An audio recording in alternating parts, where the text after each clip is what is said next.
gonna go ahead. Awesome.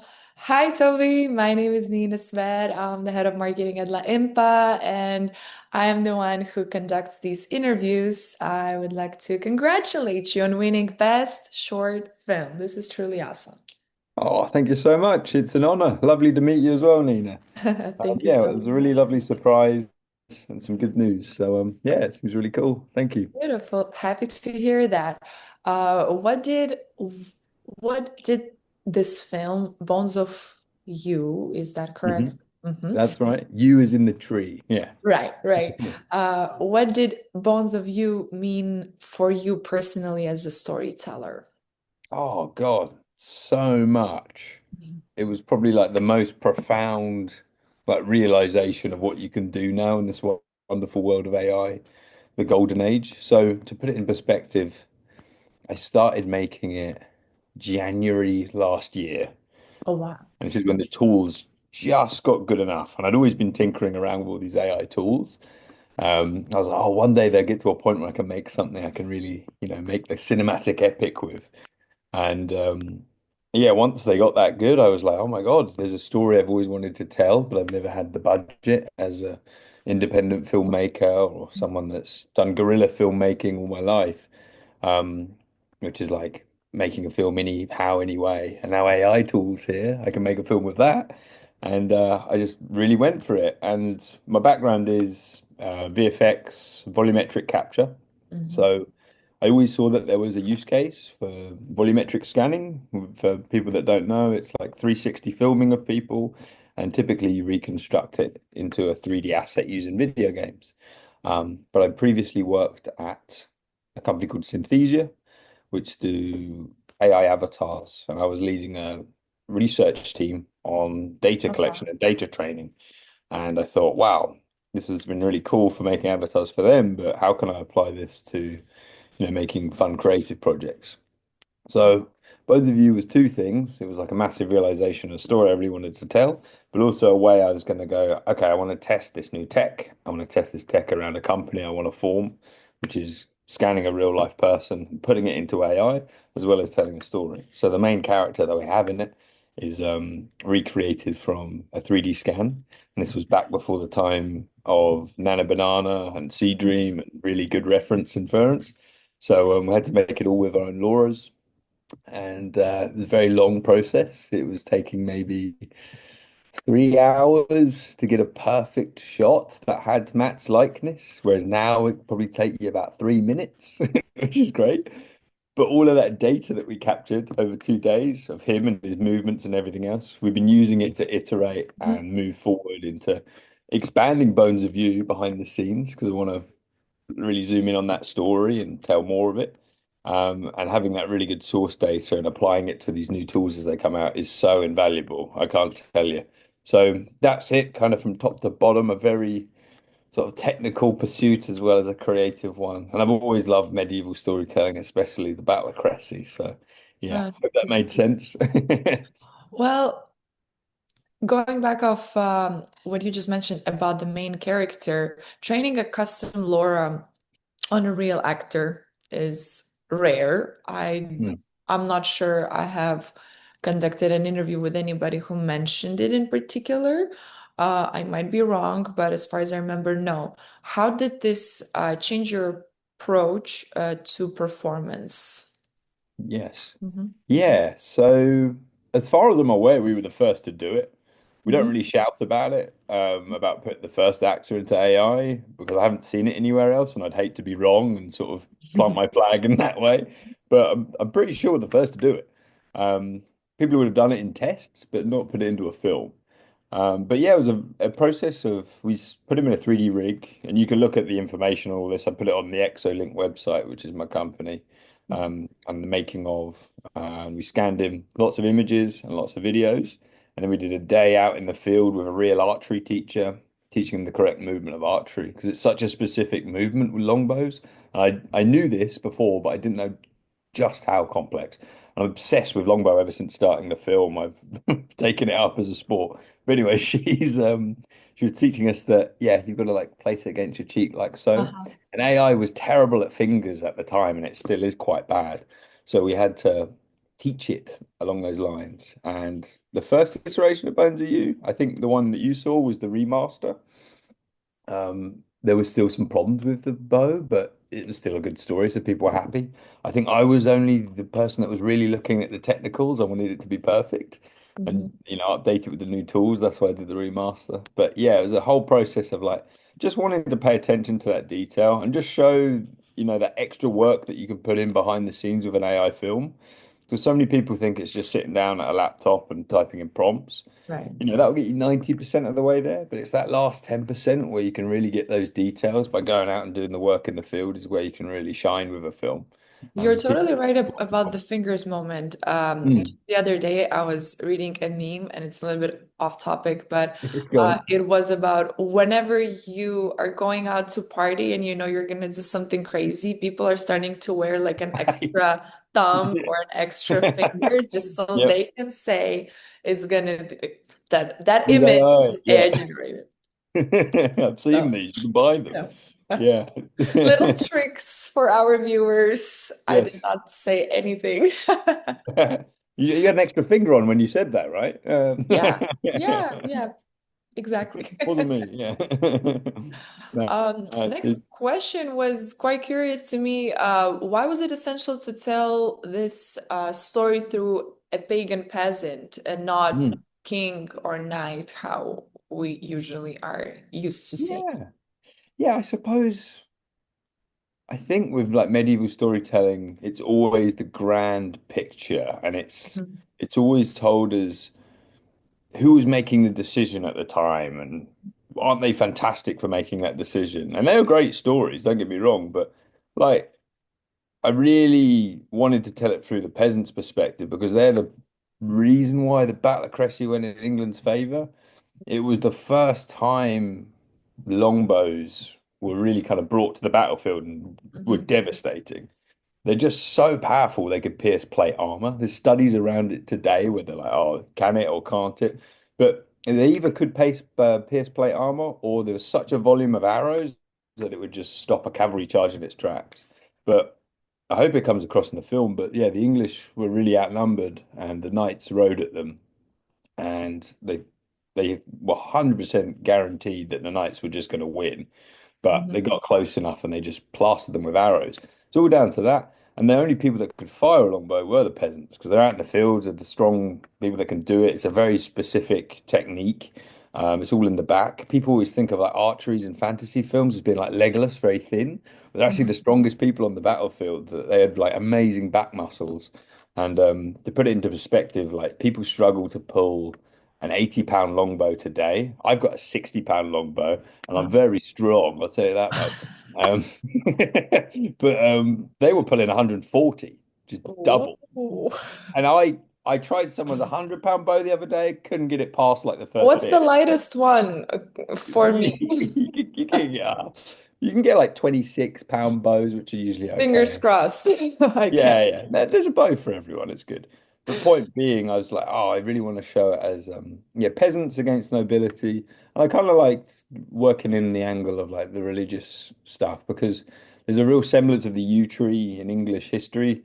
Hmm. Um, so when Christianity came over, they were asking, the peasants, like, where's your sacred sites? We're going to build you a building, and there's a new god. And pagans love loads of gods, so they're like, crack on, we love them. A Wow. new building, that's awesome. Put it next to the yew tree. That's where our sacred rituals happen. And then all the towns in England, well, most old towns in England will have yew trees in their garden, and the town's built around it. So it kind of decided our infrastructure even to this day. And those trees are the same ones that make the wood for the bow, not the ones that are ancient and in churchyards, just to be clear, but it's a really amazing tree. They don't really die, they fall over and then they resurrect. Wow, They, like a they phoenix it's of trees. amazing. Yeah. They kind of roll across the landscape over thousands of years. And we have so many yew trees that predate Christianity entirely. There's argued to be like 10,000 years old. They really don't play by the rules. They don't do that ring thing inside their body. People Okay. really struggle to tell them. So anyway, a very mystical tree. So we scanned some of those as well as part of it because AI So you did scanned the tree too? yeah, because they're Whoa. so chaotic, and I wanted to use the real trees from England in the film. So we created laws based off that and created Attention to textures for them. detail on that. We're Yeah. gonna scan the tree. Well, it's fun just going for a I walk need in it the to be woods. accurate. Let me scan the tree. Whoa, Yeah. that's crazy. Well, And when you say scan, and I encourage other filmmakers in this space to do it, it's you're going out with a phone. You're not having to do anything too technical. Take lots and lots of reference images. That's essentially it. It's not a gatekeepy thing to do, and it allows you to create these wonderful textures. But I got really creative with it. I started going like, oh, how can I integrate this yew tree stuff? And there's a deer at the end who's got these funny antlers, and that's like yew tree chaos in its Mhm. antlers. And I was like, oh, I like that. Just put that in at the end. No real reason or rhyme for it, but I just thought that'd be really nice. And yeah, it's a really fun tool and it's a chaotic tree. So I just wanted to put real parts of England in the film. Uh-huh. Hopefully it comes through. Hopefully it gets people saying AI isn't just computers. It's it's No, earthy. totally. This work was particularly realistic and Mm, it was deep on so many levels. Not only you had to balance historical accuracy with your poetic interpretation, but you also touched on on a subject of the rise of Christianity, which was mm, shown as endurance and not a conflict. mm. And I wonder if that was influenced by modern parallels or how Yeah, did that I come think to your mind? yeah, that's an interesting one. No one's really asked me that question, so thank you. I think sort of today is like almost a return to paganism. It's Uh-huh. almost like fetishized, and I really enjoy it. I do like getting out in the woods and having a think. And I think around that time it would have been predominantly Christian, and it would have been Christian for 600 years before. Like the Vikings came and we were Christian at that time. There's very much slow semblances of like witchcraft, Wiccan, and paganism. And it was prevalent all the way up until now. And that's why the witch trials happened because people were still practicing this lesser known belief in nature and spiritualism. I really wanted to show that story as well. Mhm. Um, because also like Christianity around that time was a bit divisive. The Crusades had just happened, so that was just a massacre out east. People had come back from it. They understood that you could get rallied at any moment to go and fight Mhm. for a country you'd never heard of and soil you've never heard of for a God that you do love. And it was a strange thing. So I think people would question it. And when I expand the story, I do want to touch on the Crusades and probably the impact it had. I want my archer in it to almost be the son of someone who went out in the Crusades, and it's almost like a living war memory that's in I him, and was he's got a bit of just bitterness about from to it. touch base Yeah. on that aspect because this movie had a little bit of a mystical feel for me, you know. Mm. So the sound and these Occitan vocals Yeah. are so deeply atmospheric. Oh, So cool. I was wondering if that's something that was AI created or was that your idea? Did you scan some sort of sound for this? Please tell me more about that, please. No, right. So I everything you hear in the film is real. Hmm. I haven't ever really enjoyed using AI music or AI voices. They never really work. But I have a wonderful network of fantastic creatives, and I always like to use them where I can. And Bill Vine, who was behind the wonderful Occitan lyrics, I met him a summer previous, and I thought, oh my God, this is so atmospheric. And then weirdly, when I was coming up with this idea, I was like, oh, I'd love to use it as part of this. Because yeah, it's like a French pagan language is Occitan. It's really haunting and beautiful, and it was just perfect to put against the massacre of the French. It just put this real sorrow and depth into things. And you know, the scores always make up every film. You know, if a film doesn't sound good, it looks rubbish. And you know, Right. an AI film can look really rubbish, so it's got to sound really good. So we So had that. this was music not generated by AI. This No. was generated by people. Yes, real people and a real singer. Wow. Pauline Bungan. He's Shout a out to her. Wow. him, a French guy. Him. He's Him. a yeah. I've Apologies. never met him personally, but a real charismatic voice. Yeah, really high vocals, which was amazing. Wow. And then yeah, so Bill had already made that track, and so I just approached him to put it in it, and he was very receptive to AI. There's a lot of artists which would, be very coy about it, but he's progressive.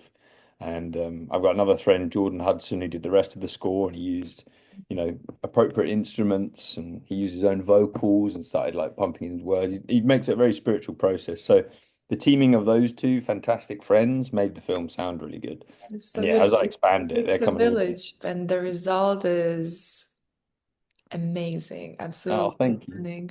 I wonder after this film, how do you now see AI's role in human-centered storytelling? Mm. Yeah, I mean, it seems like it's more and more going to be taken on. Hmm. And I hope that my film sort of inspired people to tell that story that you've always wanted to tell.